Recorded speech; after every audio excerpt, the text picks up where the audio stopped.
Hey, Kevin Wilson here, and I am back with the Quartet Progression of the day. All right, here we go.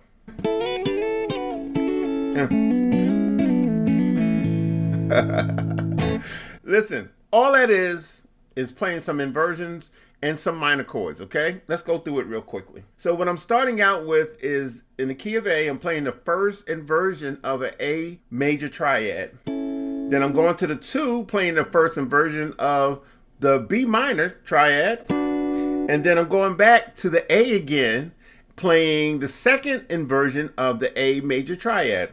So, okay, then I am going to the A second inversion. Actually, that's root, because that's the A.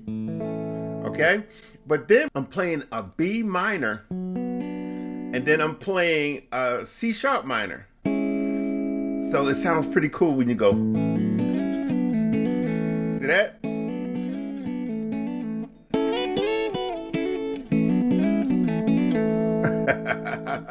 And that's the progression of the day. Thank you so much for viewing, and we'll see you next time.